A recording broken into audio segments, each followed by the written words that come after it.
Hello, and welcome to Totally Schway, a podcast about the DCAU.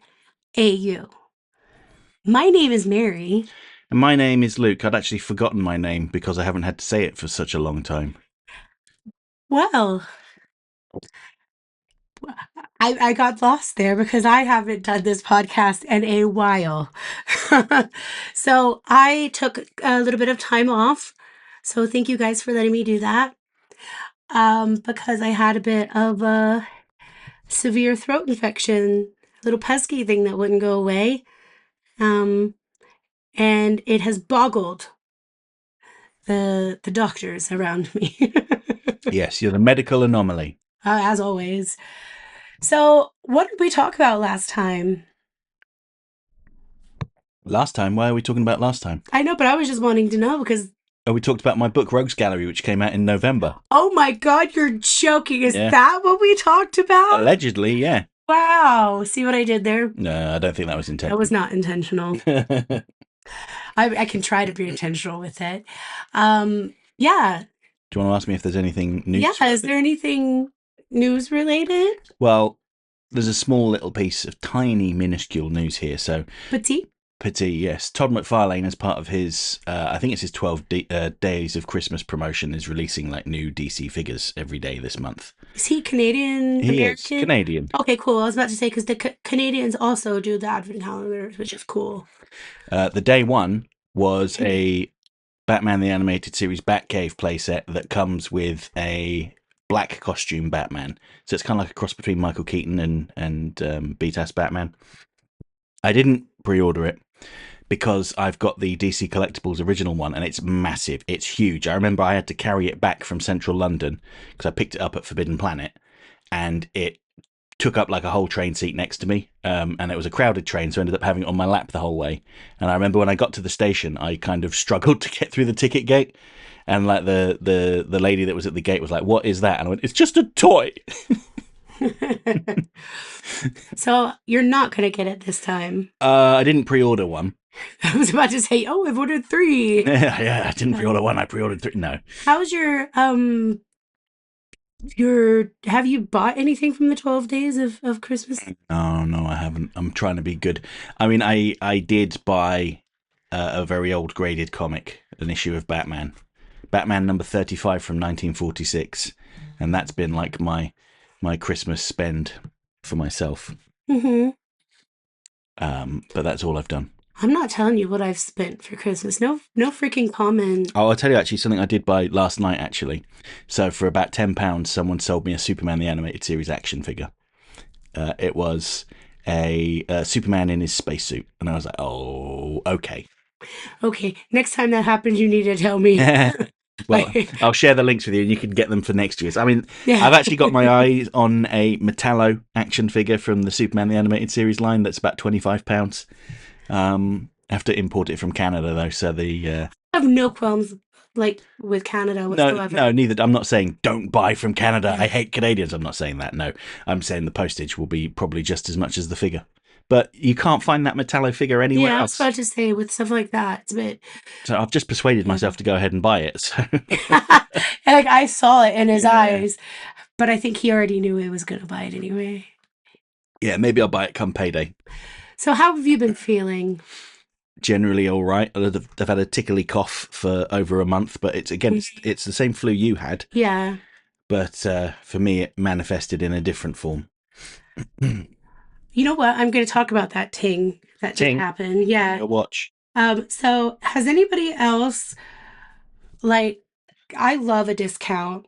I love a discount. I love it so much. I don't like paying full price for things because I am a millennial. Yeah. I I'm the went same.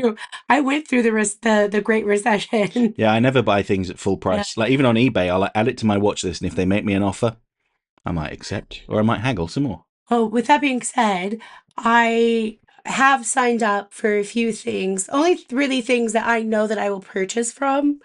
And I've used the discount on them, and I've used my phone number.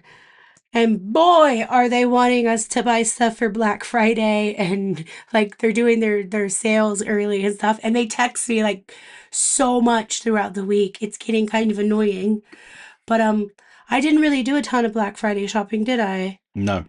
I don't think I did. Wait, did I do any? I know we got a cricket machine. Hmm. Um, but that's not really Black Friday. No, I wanted to get a scanner, like just a scanner on its own, not a printer, and one that can handle A3 so I can scan a lot of my Oh, artwork. insane. Yeah, yeah, but we saw this cool device where it's like you lay it down on like a slab and it's got a little camera on the top and it scans it that way. It's more like It's overhead yeah, one. an overhead scanner, that's what they're called. It looks a little bit like a street light, doesn't it? But kind of Oh my gosh, yeah. yeah. But anyway, that was the news. Yeah, that was the news. Sorry, that was just like 5 minutes of us just chatting. Hmm.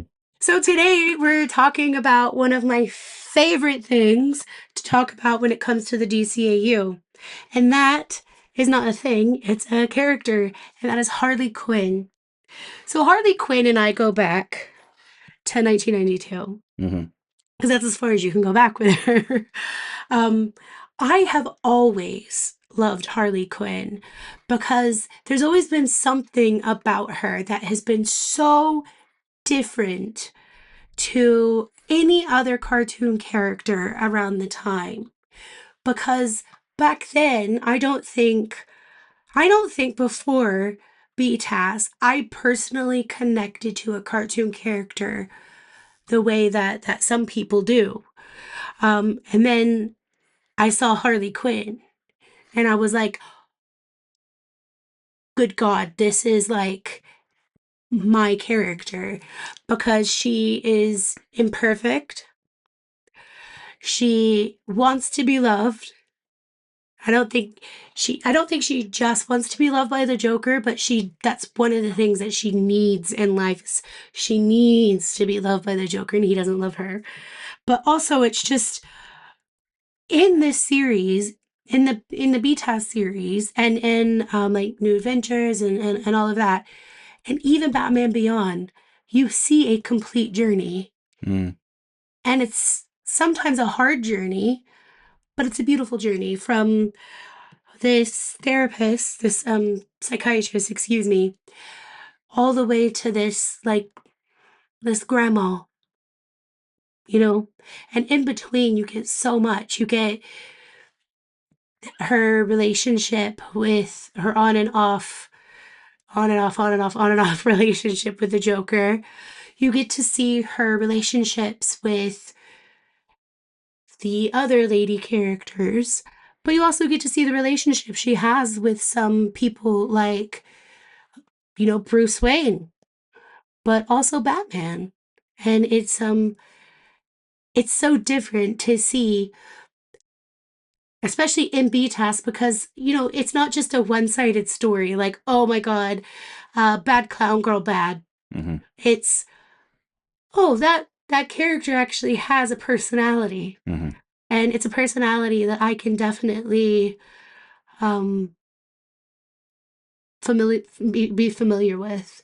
And you relate to. I do relate to a lot, especially the loving parts, because I felt a certain way when I was a child until my young adulthood, and it was hard to find a relatable character back then, because like in the 90s and the 2000s, a lot of the TV things were very like, um I don't know, nothing like how my real life was, in terms of like the dramas and stuff like that. So I didn't tend to watch them. I watched, movies like Interview with the Vampire and stuff like that.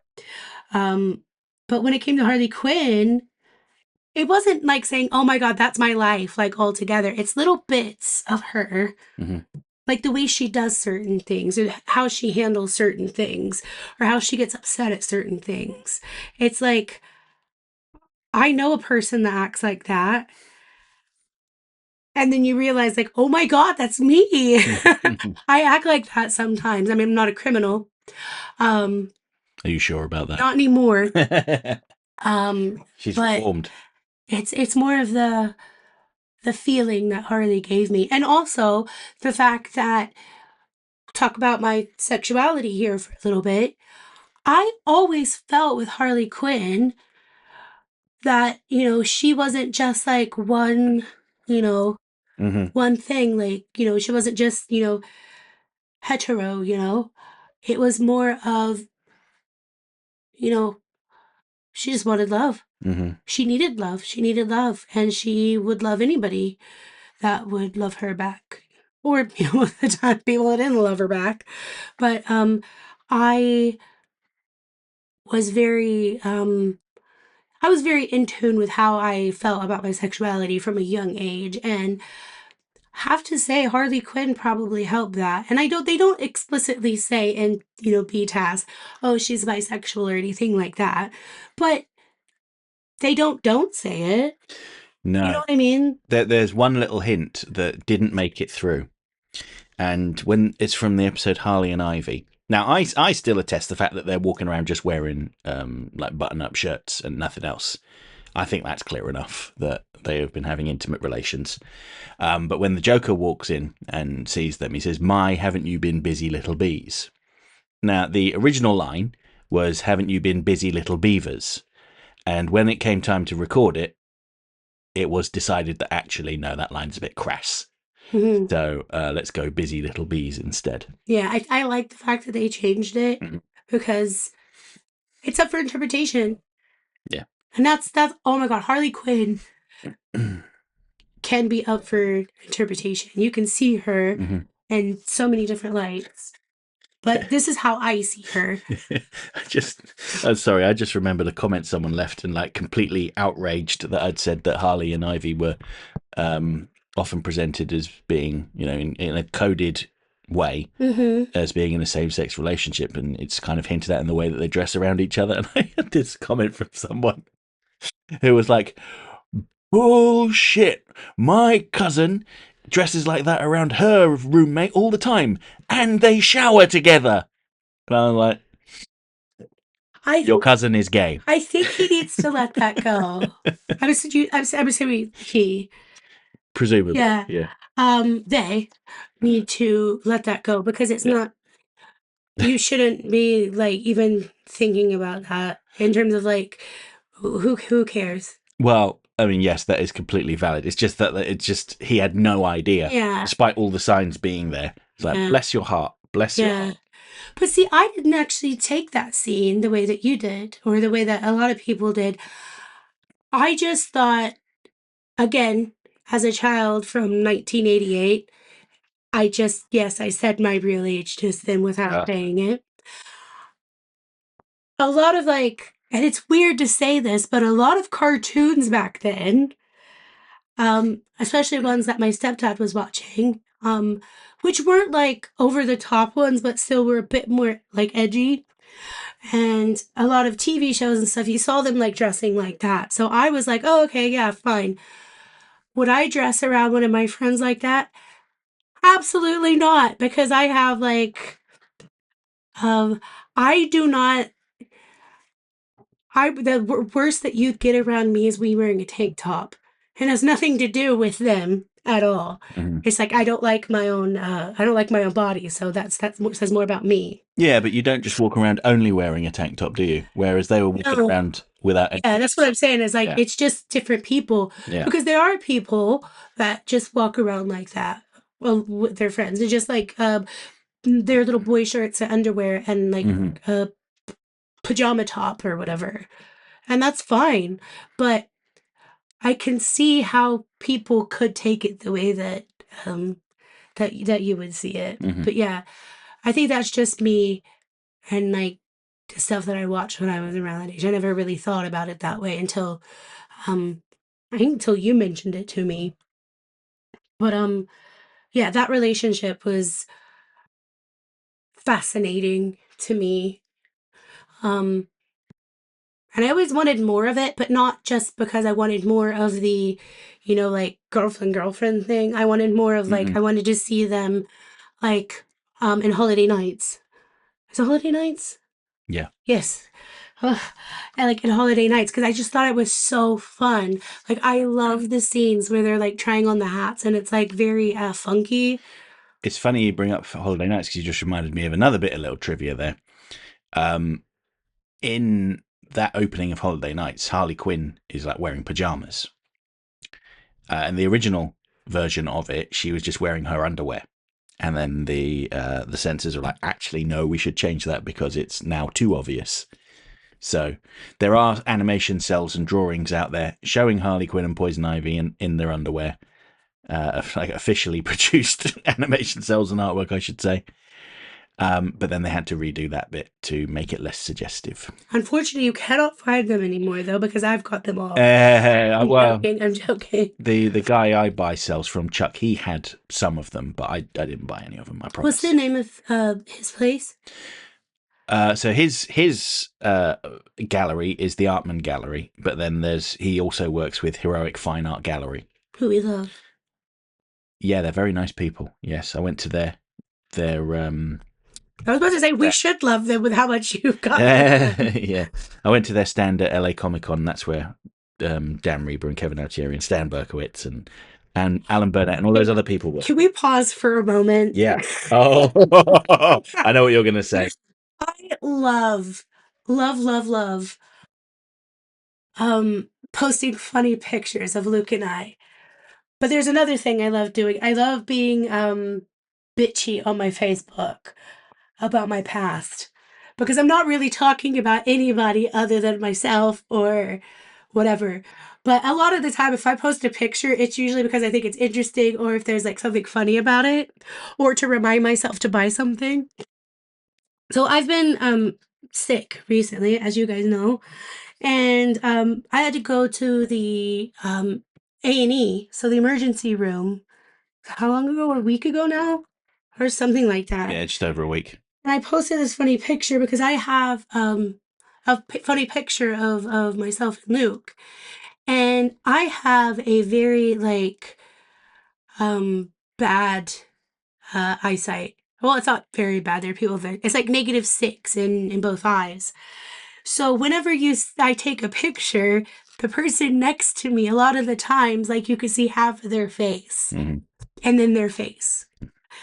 Can you explain that picture? Yeah, so basically in the picture, if you looked at through Mary's lenses on Mary's glasses, you could see a reflection of me in it, even though I was right next to her. Yeah. And it made it look like I had a little conjoined twin growing out of the side of my head. Oh, funny.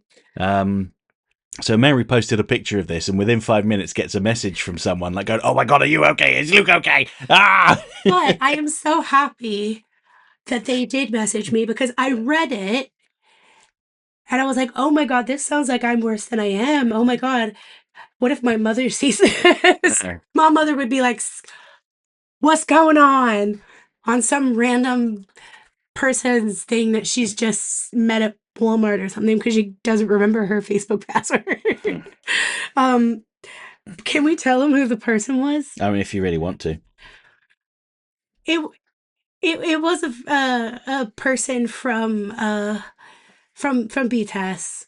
I'm gonna say I'm not gonna say exactly who it was, and I love them so much. It really, for someone who hasn't been feeling like the best recently in terms of like mentally, I have to say the people that Luke and I get to speak to, well, mainly Luke gets to speak to, that have worked on these shows that we talk about, are genuinely some of the greatest, most kind people I have ever spoken to in my life. And they are genuinely, I can never say that word. Genuinely, some of the kindest people. And this person was like, really concerned. And I was like, oh my God, I feel so, and I still feel guilty about it because when I read it back, I was like, holy shit, this actually sounds a lot worse than it is. I did consider sending them a message just saying, sorry to inform you, but I have expired. Oh no. Nah, that would have really been bad. Well, they'd know I was joking. Yeah, obviously. But also I shouldn't tease their genuine concern because it was a very nice, compassionate human thing of them, and it shows what thoroughly decent people they are, I should add. And this is me actually just being like, I am just so grateful that these people exist in this world because honestly, I never expected ever to be able to say, oh, Yeah, my husband gets to talk to some of like the people that created one of the best shows ever made. And these people are actually so lovely.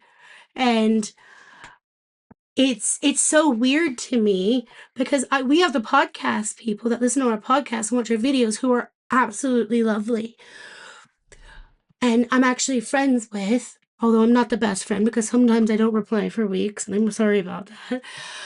But the creators of these shows are also just as freaking lovely, and it's just I'm tearing up a little bit talking about it because I'm just when I got that message, I was like, oh no, I cannot believe I upset somebody, or I would have almost Worried them. upset. Yeah, I worried them, and it was just it made me feel so lovely. Um, because these people care. Yeah. And that's my whole spiel about that. Yeah, and they're very nice people. Full Yeah. stop. But also, I really need to, when I'm posting things, I really need to remember that my my Instagram isn't private anymore because it used to be private, and I would just post like a picture of something and be like, la di da di da di da di da, swear word, swear word, swear word. Mm-hmm. But now even though my face my Instagram hasn't been private for about 5 years. So yeah. But yeah, anyways, I love So, that person I love very much, by the way. yeah. And I'm so glad that they mentioned something because if my mother would have seen that, Mm. there would have been a conversation. Anyways, back to Harley Quinn. Yeah, so with Harley Quinn, I think maybe I could try and summarize what you had said earlier by saying that you felt seen by her existence. Do you think that's a fair summary? Yeah. You saw that character and you thought, I recognize elements of myself there. I don't often see that. Yeah. This is nice to see. Yeah. And I think that, So realistic, but not realistic at the same time. yes, yeah. And I think that's something that more people need to keep in mind when there are, I don't know, I would just say diverse characters, right? And I don't necessarily mean in ethnicity or sexuality, although I guess that does fall under that umbrella. Yeah. People will go, "Oh, I don't like this character because usually, it's a someone like me, a heterosexual white male, just going, oh, this character, I don't like this character. She's annoying, or he's annoying, or oh, it's forced inclusion, or whatever they say." But they actually need to remember that they are not like the exclusive audience for these shows. That these shows are not made exclusively for them. They are made for everybody. Mm-hmm. And these characters, their existence, it may not speak to them, but it will speak to other people just in as much and in the same way Yeah. that other characters do speak to them. And that, my friends, is called not catering to the advertisers. I thought you were going to say to the dumbasses, because that's another one. Because I remember when the Batman came out. I don't know why it took me a while to figure out advertisers, the promotions, or whatever. I was going to say, I remember when the Batman, when that show came out. Mm-hmm. It had two lead detective characters in it, were Ethan Bennett, who is African American, and Ellen Yin, who is Asian American. We love. And their boss was Chief Rojas, who is Latin American, I guess. Love, love, love, love, love. And I remember reading comments on places like the Newsarama message boards and was it Comic Book Resources, I think was the other one. Silver Acre. No, not Silver Acre. Silver Bullet, that was it. Silver Acre is a comic retailer in the UK. Silver Bullet forums, I used to lurk on those quite a lot. And you would always get people coming in there and going, oh, it's an okay show, but I hate the forced representation. And it's like, It's not these forced. people existing is not forced. If anything, not including them is forced. It's funny that people say that. And this is a big thing because Harley Quinn really is one of those things where she is a good representation of the queer community, in my opinion. Mm-hmm. And she always has been. But it also brings up that conversation that people, either they love it, they hate it, or whatever. It's the forced inclusion. Who cares? And it's not. Here's the thing about the forced inclusion that you're talking about. Go outside. Yeah. Like, go into London, for example, buy Gosh Comics. All right, that's a good place to It's in Soho. say. Yeah, in Soho. It's one of my favorite places in the entire world is Soho. Does it always look the nicest? No. But it has such a vast amount of people that go through there. You could hear about 8 different languages, and I'm not even exaggerating, just going down the street. If you go there, I love that. if you go on that on Berwick Street where Gosh Comics is, they have a food market during the weekdays because all the office workers go there to Yeah. get meals. You would probably hear 20 different languages, Yeah. and that's just from the street vendors. And it's not a very big little street. It's not a very big little Yeah, street. it's You're like- right. yeah. But what it is just that's the realism of it. Yeah. And people that are from, from like where I'm from, small town America. I'm not saying all small towns are like that. It's predominantly Caucasian, Mm. And if you're poor, they don't like you. If you're a different race, they don't like you. If you read books they don't like, they burn them. If you are anything other than straight Christian, they're like, how dare you eat at our Golden Corral, or our Denny's.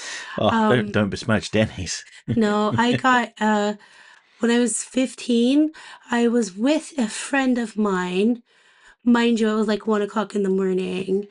And we got kicked out of a Denny's because we were laughing at each other, and we were joking around about the Lord of the Rings thing because we'd seen something probably on the internet about it, how everyone thought that they were gonna kiss and they didn't. So we were like, kiss, and then no, and then we would like put our hands on each other's cheeks and all of a sudden just pull back, and we were told that we were making out. Huh.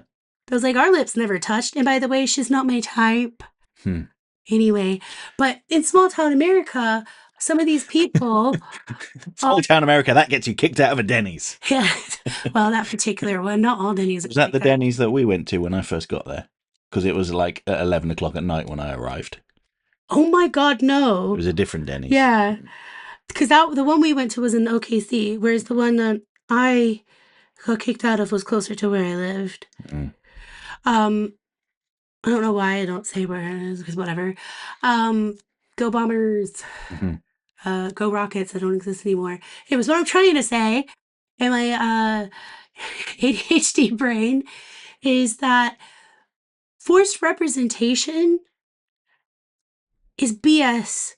I hate that phrase because if you go into Soho in London, that is what's out there.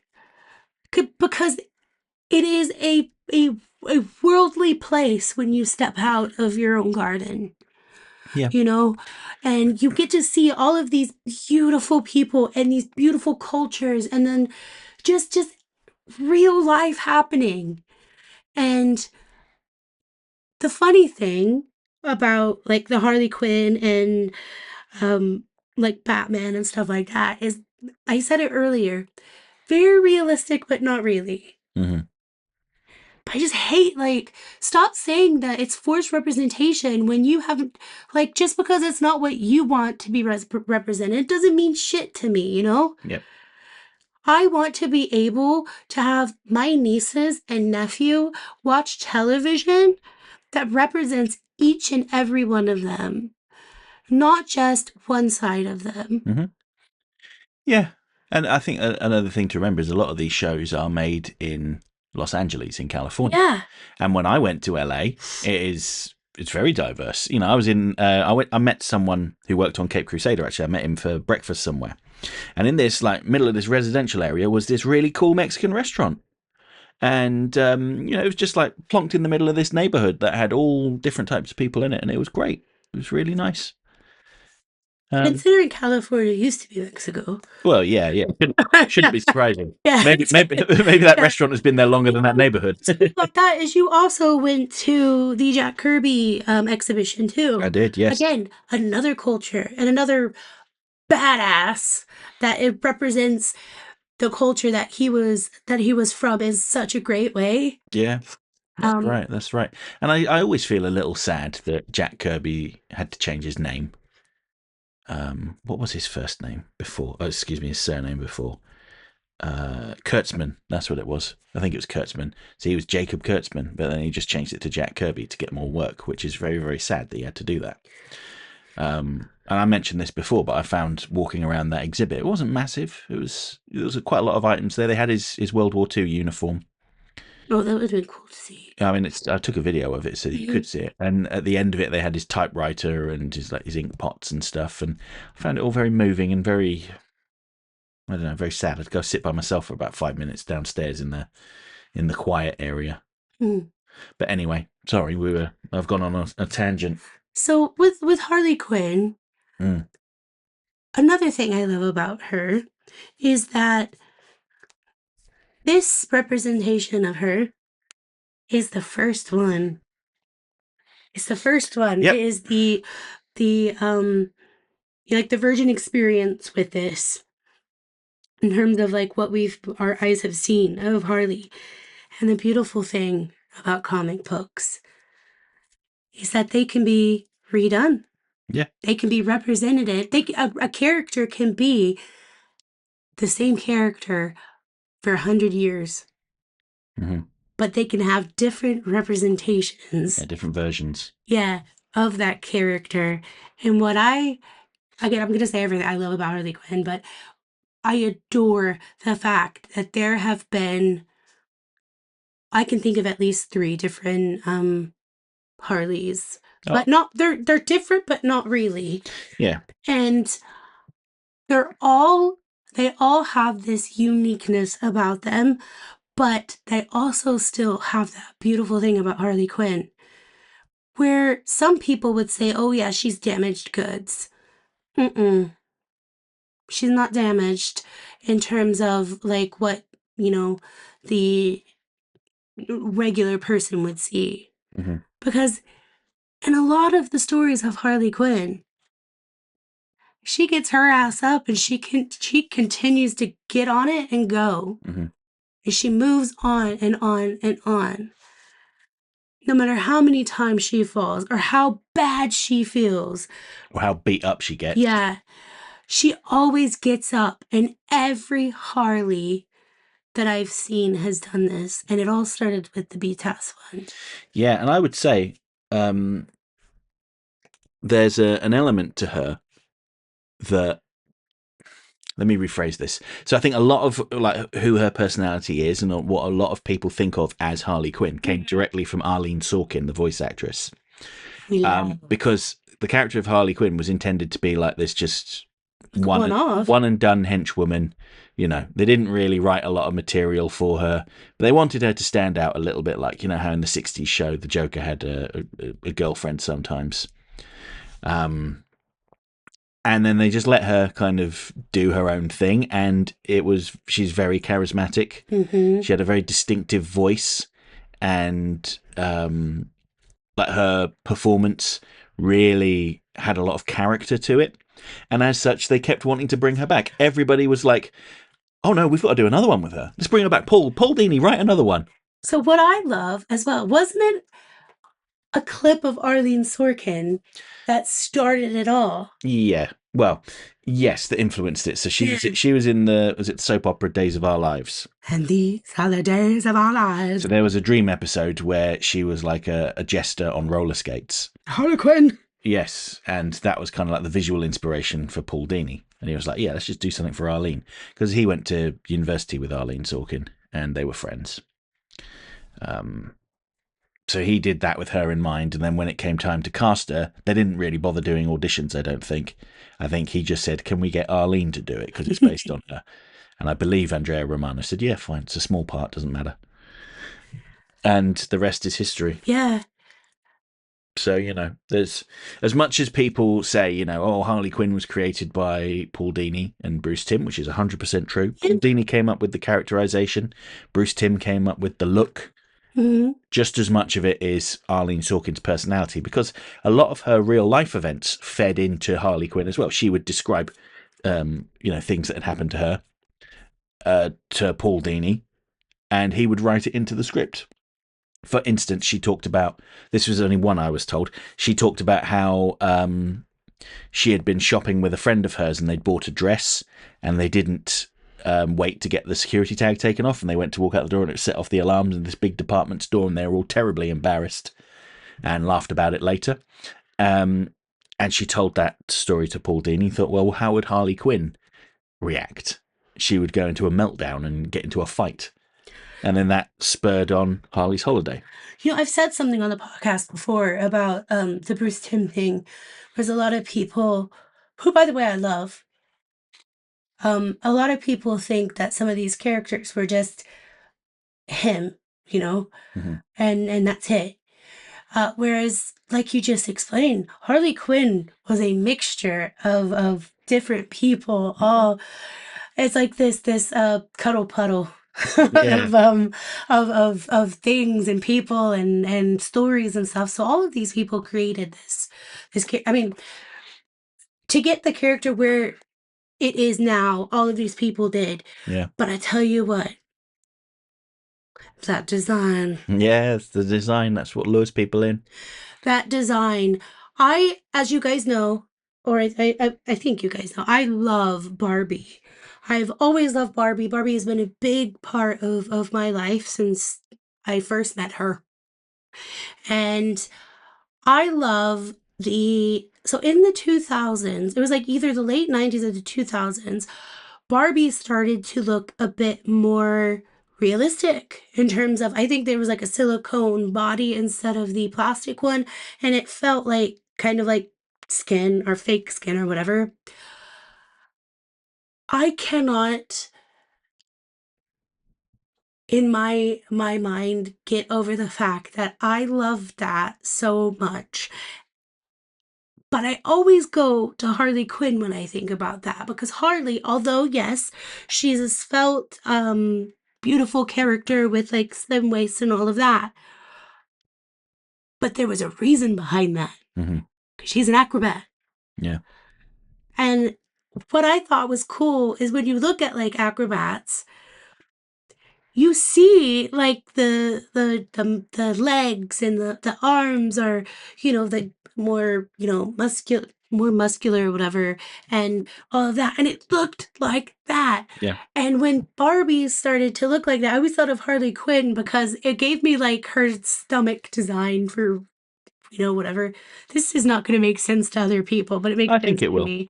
Reminded me of Harley Quinn's, because to me, a lot of the BTAS characters obviously weren't realistic because they were either like metahuman or like spliced or whatever. And it just wasn't realistic.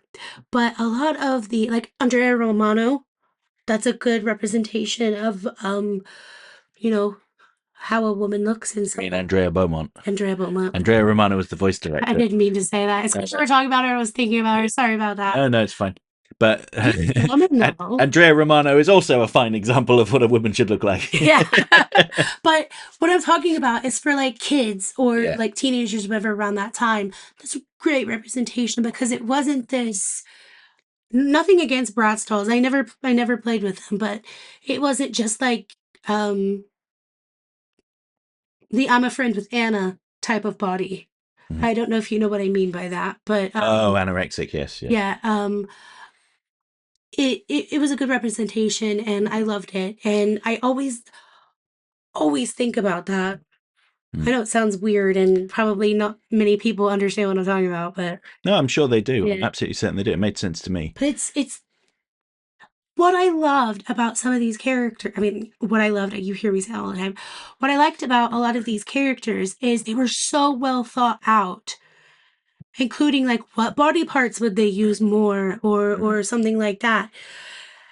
And Brucey Boy, I don't know how thought out it actually was because I wasn't there with him. But by God,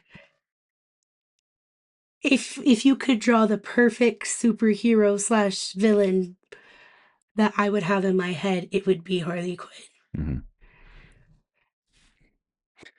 I would just Just said that. you could have done, yeah. Uh, No, but the thing is, this is what people tune in to listen to. They want to hear your thought but process, not just the end result of that thought process. yeah, and the thing is, Harley Quinn also eats.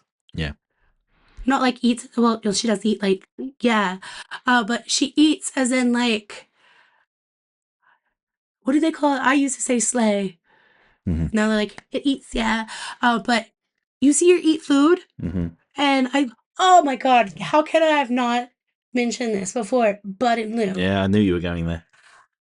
That to me, as a kid, I was like, oh my God, that could just very well be my dog Tigger, and my bunnies. Hmm.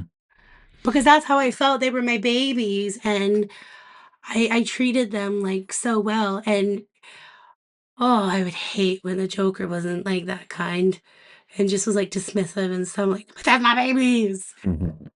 My Well, you baby. remember the baby snapped at him after he got rid of Harley. He's Yes. like, "She snapped at me." Yep. Yep. Yep. Yep. Yep. Can I just relay an anecdote that was told to me? This was actually after Arleen Sorkin passed away. Mm-hmm. I think it was Chuck, actually, the art dealer guy. He sent out an email. I believe it was him. Um, just sharing recollections of Arleen Sorkin. Now, she had had MS, so she had been like retired for over a decade. But shortly before she retired, she had started doing fan conventions, apparently. And she had no idea how popular Harley Quinn was and the impact it had on people until she went to these conventions and she went, oh my God, all these people like Harley Quinn. Yeah. What? She was like bemused by it, like in a good way. Diane Pershing has said something very similar. Like she said, she had no idea that the work she did on Batman was so significant to people until she went to conventions and people have started telling her, and she's seen all these people dressed as Poison Ivy. And I can attest to this as well. When I was in LA, I was just lurking around that booth for ages. I mean, I was just like literally going around and talking to people. Go talk to Dan Reba for half an hour, then go talk to Frank Barr, then go talk to Alan, then Kevin. And anyway, but what I could see over where Diane was, and literally every sort of 5-10 minutes or so, a different Poison Ivy would come along and talk to her and get a signature and take a picture and shake hands and hug and stuff like that. And it was really really something. Yeah. Um, but I'm glad that by the end of her life, Arlene was aware of the impact she'd had on people. Yeah. Because even to this day, I think about how Harley Quinn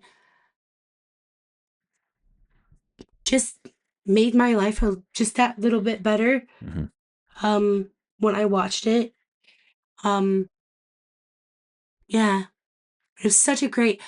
I mean, we could say that about so many of the characters in these shows because all of the people, all of the cuddle puddle that was involved in these shows, the care, the concern, the love, the dedication to these characters, each and every single one of them, you can definitely tell whether it's Bruce Timm drawing or Kevin Altieri directing or Stan or Dan or any of them. Andrea, Mhm. you see, it wasn't one of these things that was just like, all right, let's make McDonald's happy. Mhm. Let's put out something new for them. Yeah, let's give Batman a scuba diving costume so Keno can make a toy of it. Yeah, They're just like, because no, we're not doing that. Kinder was going to come out with toys anyway. Well, yeah, exactly. I'm not saying they were cool toys. No, I didn't like it that much. But I'm gonna start using that phrase more when I'm on the podcast, cuddle puddle. Mhm. But it was just such it was a beautiful experience and still is to this day watching these. And I could say so much more about Harley Quinn because I have gone on like to people that I've worked with or whatever when I'm just doing something that talked about, oh, the character Harley Quinn, when they bring up like Margot Robbie or something. But that's the greatest thing about Harley is that she affected my life so much that in different times in my life, I can talk about different things. Mm-hmm. And oh, I started talking about them before, but the other versions of Harley, although I haven't watched the Harley and Ivy show, I've heard really great things about that. But let's talk about the Suicide Squad Mm-hmm. stuff, even though it's not part of the DCAU. I know a lot of people hate on that Harley, but I think Margot Robbie did a beautiful job. Like, absolutely beautiful job. And a good explanation of this is when she is describing that sandwich. Because I could see Harley Quinn, if they'd ever had her narrate that, like an episode of Batman, I could see Harley Quinn looking at a sandwich like that, you know? And it was just beautiful. And the fact that in those movies, she got knocked down many times, many different scenarios, but her ass got up Mm-hmm. each and every time. And to me, the greatest takeaway that you could take away from Harley Quinn, the character, is that she will never, no matter what you do to her, what she has to go through, keep her ass on the floor. Mm-hmm. And that is exactly what I needed to watch when I was a kid. Good female representation of when you get knocked down, you gotta get up again.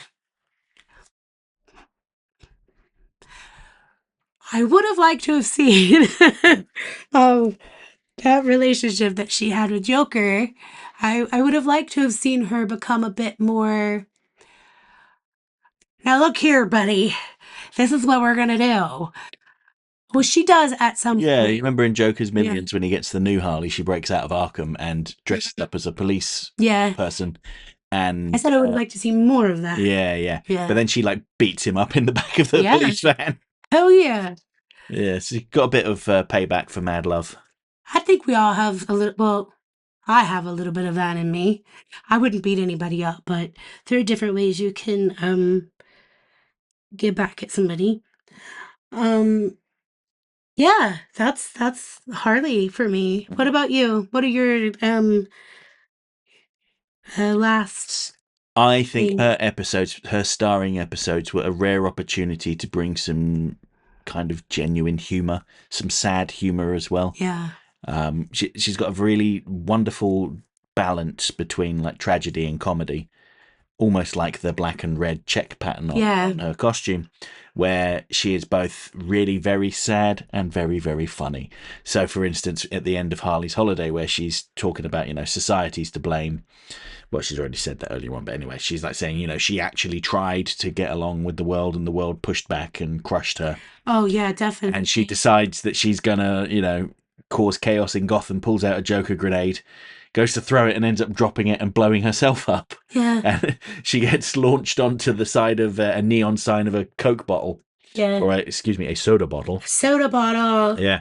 And she's holding onto the straw, just perilously dangling over there. And she's like, oh, well. And falls. Fortunately, Batman catches her. But yeah, that's just. But I think that sums her up. always need him to save her.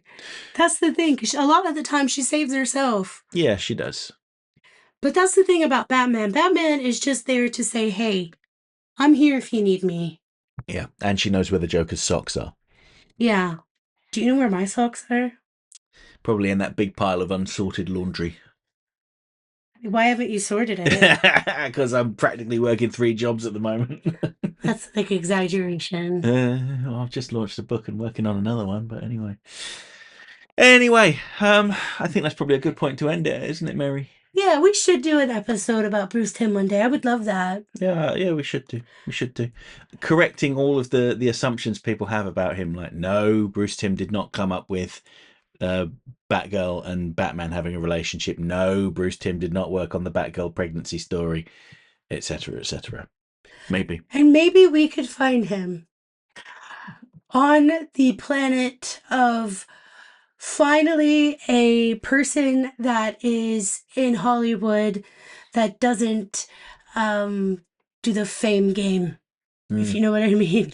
I Yeah. love that about him. I wonder if what he thinks about the Netflix and Warner Brothers potential merger. Oh, that could have been a piece of news. Oh yeah, could have been. Yeah. Breaking news from like 2 days ago. Bruce Timm shrugs, says maybe I can retire now. Hey, that could be cool. Anyways, Yeah. what, actually, next time on X-Men, Seriously, on X-Men. I was waiting for you to do that. Yeah, you have to speak through your hand to sound Oh, like that. yeah. I could do duck calls. Goon. Did you know I could do duck calls? Deck calls, what's that? Duck Oh, calls. duck calls. I mean, I did used to have a duck, but no, it's so different than that. People often think that's just what it is. Yeah, it's like quack. Anywho, What are we doing next time? Jesus Christ. This podcast's supposed to go out in 10 minutes. I haven't even edited it Is yet. it really? Yeah. Oh, so it is going to be our Christmas special. Okay. And it is going to be what we would get DCAU characters for Christmas. We're going to have a list of people who we would get presents You for. pick who you want. No, we should have a shared list that we both suggest things from. We Or can do for. that. Okay, I see you've written some stuff down already. We can compare notes. Yeah. We've only written down 4. So. Yeah. Anyways, I love you guys. Drink some water. Don't forget to cover your mouth when you sneeze. Cough. Antibacterial hand soap. And if you forget all of these things, you can probably find out how to do it on YouTube. Mm-hmm. So I love you guys. And thank you so much for just existing. And I will see you guys next time. Toodle poops.